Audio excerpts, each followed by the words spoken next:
the streaming, it would be perfectly fine. Mhm. Oh, starting. It is starting. It is starting. Okay, we're just going to watch it start. Perfect. I think. Yep, we're live. We're live. Yeah, we're live. Welcome everybody to the Space and Time episode 2 of the podcast / streaming thing that we're testing out. Welcome. And we've already got some people in here. Oh, look at these beautiful people. Hey. Hello, Andrew and Gordon. Yeah, and Gordon is the awesome founder of Space and Time. He's going to get tired. You're introducing him before ourselves. We're meant to introduce ourselves first. Yeah. So my name is Ryan Smith, or Ryan Aussie Smith as the technical term. And this is Angela Yuroko Smith. We are the safekeepers of space and time. And we're going to give some brief updates today in our ongoing podcast of just things that are happening. I kind of like podcast. Pondcast? Yeah. That's a bit scummy. Alrighty, so what do we have as our updates today, Angela? On my super high-tech notes. Yeah. The first thing is, you may have seen it on Substack Notes, but we've been talking about dyslexic versus Y-print editions as a possibility, starting with the next issue, depending on if there's enough interest in it. But we can actually show some examples of that because a lot of people don't know what is dyslexic font and why would we even have it. Yeah. The dyslexic font was actually a really interesting conversation. We talked about that for a long time. One of Angela's kinks is fonts. We don't talk about She gets that really excited. Yeah, I dress up as a font in the bedroom. Times New Roman, just like, oh. Yeah, and I say Times New Roman, and I instantly see you like kind of squint and get angry. You know I like Courier and Garamond. You're just like, why Times New Roman? But no, we're not going to go into that. But Times New Roman is like missionary sex. It's like very Times New Roman. Very basic. So we were talking about dyslexic font and inclusivity with writing and the whole purpose of writing and reading and all of that, and we looked into it more and more, and the dyslexic font is actually kind of funky. It's really, really cool. What would you say it's kind of like a mix of?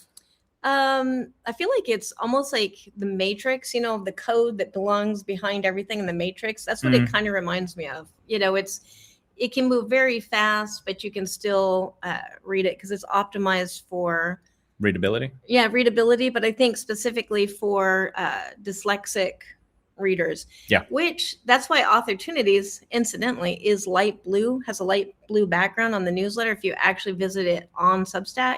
It's because it's easier to read for dyslexic people or for people who read with dyslexia to read against a pastel background. Right. Okay. So it's just kind of extending that. Yeah. Extending it even more. So we have 3 different varietals. Would you like to describe? Yeah. This is the first one is what this issue look like. We're going to start with this next issue if there's interest in it. But this is basically what the issue looked like now. That's also a preview of what the next issue will look like because I'm messing with fonts and titles and stuff. Yeah, and as I zoom in, watch, it doesn't actually zoom in, it zooms out. It zooms in on these things. So you can see it has 4 likes, and I think I saw a reshare or 2 there. But yeah, so this is what the current issue looks like right now. That's the new and notable feature that I did. And then to see the difference, this is the dyslexic font. You can see it's a little bit heavier. It's less traditional, but it is supposed to be an easier read, and it's more inclusive to people who have dyslexia. Yeah, and I really liked it because this particular font, it really seems like if you've ever seen like specifically you when you were playing around with the ink pens, like the quill or fountain pens. How it kind of it bleeds into the page a little bit. That's what this really reminds me of is kind of you pressing it down and the ink is kind of doing its thing, and there's some lilting and some different angles and things like that going on. So I really like this print. Yeah. So we're going to try and use this as much as possible in the future. So before and after. Yep. And we're actually getting a lot of response. We're going to do a poll just to make it official, a poll in the newsletter, in the Authortunities newsletter this week. So make sure you check that out on Thursday and vote for if you want more editions. Yeah. Specifically dyslexic in a large print. But we're going to do it anyway.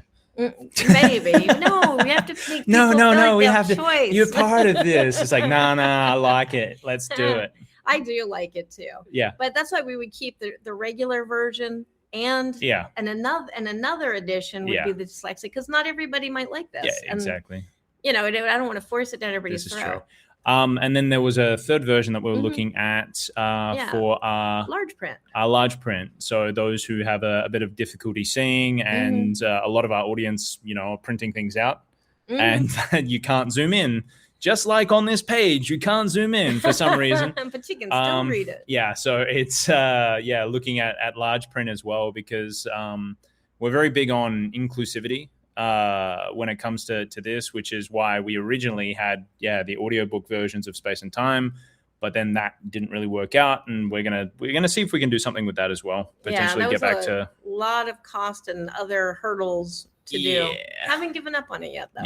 Yeah. Looks like we got some people jumping in and jumping out. It must be Ayana. I don't know if Gordon and Emma and Margaret. Well, the reason I'm saying it is because they're in and out. Yeah, I saw Gordon coming in and out. Yeah, there might be something wrong with the stream. If there's something wrong with the stream, or if like our voices don't come through as well, guys, just yell at us. It's like your mouths are moving, but nothing is coming through, because technical difficulties are part of live streaming, and it's all good.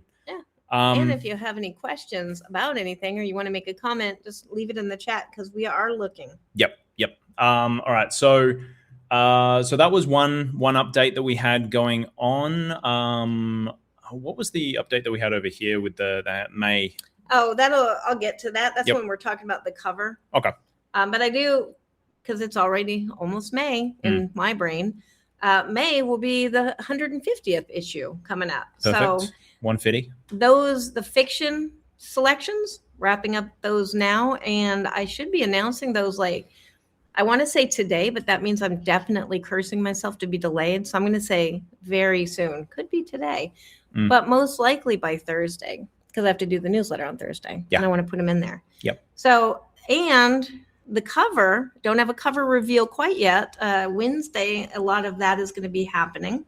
I'm trading babysitting for cover making.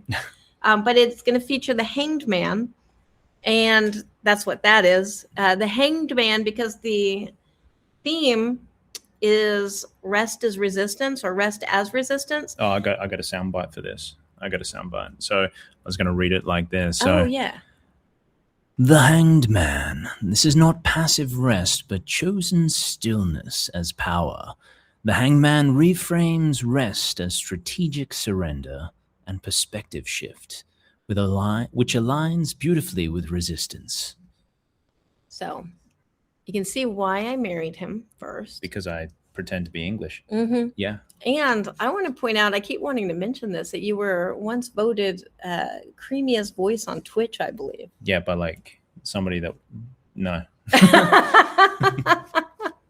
No. Anyways. All right.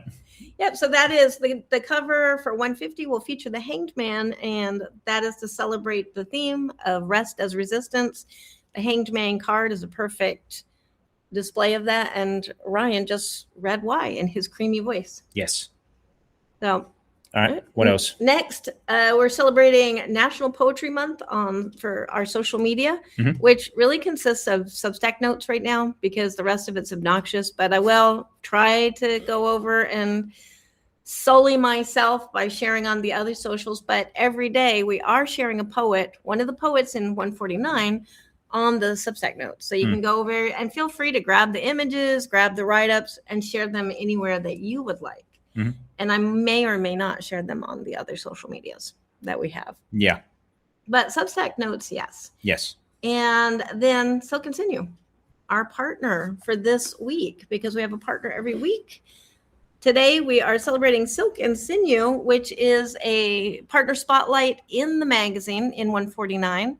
And I actually, full disclosure, have a poem and a book in this. It's a Bram Stoker nomination, which we're going to find out very soon if it's going to be a Bram Stoker winner. I think it will. I'm betting that it will be. And and Christy Park-Kulski edited that. It is a gorgeous collection, and we have a wonderful write-up on it in the magazine for this last issue. Let me get this up. boop, and boop. And there you go. And this is one of our partner spotlights. And yep, we talk about Silk and Sinew and the link to it. So everybody can go visit Christy Park-Kulski. But yeah, fantastic book anyways. And I hope you will check it out. And am I allowed to tell people that they should vote for something? I feel like you should vote. If you're going to vote for anything in the Bram Stoker's, wait, maybe voting is actually over. I think voting's over. Well, you're not, well, yeah, if it's, you shouldn't tell people to vote if the voting is over. So just don't even listen to me. Anyways, I hope you voted for it. I don't know if I'm supposed to say who I voted for, but you can guess. It is an awesome book. So, it's, by the way, I see there, it was named by the New York Public Library as one of the best new horror books of 2025. So that was also pretty cool. Yeah, that's pretty awesome. Yeah. That's pretty awesome. Also, the amazing artwork. I think we talked about that last time. Because, you know. Yeah, I forget who did the art, but I think it's on the back of the book. Cover art by Aileen Kai-Hing-Kwan. Yeah, and a foreword by Monica Kim. Aileen Kai-Hing-Kwan. Yeah. So, yeah, and that was published by Bad Hand. Give them a shout out. Right, yeah. I think that's about it for this. I have one more thing to talk about. And that is something I am like kind of super excited about. It's like a little bit of a bucket list dream, but I'm very nerdy. See, when you say things like this, I get worried because if I don't actually know about it, I probably do. But whenever you say something like that, it's like, hey, so I'm planning on like being a beekeeper, or I really have an interest in like leather work. So I'm going to start doing obsessively things with leather work. Like, is it one of those? I thought you're going to go back to the Garamond, the fonts. The fonts are my kink, and then the Garamond versus Courier. Well, see, that's why I'm fine with that, is because it's not an outward expenditure of beekeeping gear or some shit like that. It's not a very expensive thing. I'm like, hey, go on your computer and change the font. That's pretty fun. Oh, like, I was thinking of costumes. So how can you? I'm not even going to get into that. We'll look at that later. Anyway, what is it? My bucket list item, because I do have a little nerdy bucket list items.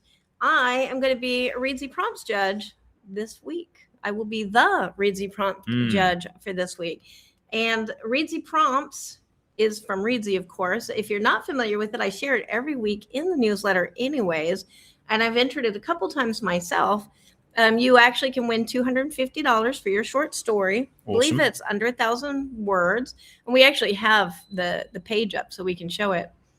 But I will be judging. So they have, I'm only judging the finalists. They have a team that's going to go through all these, but I will be deciding who the final winner is and who gets the $250 and a really nice package. I can't remember what it is, but if you click into, like, say, Comic Relief, that's this week's.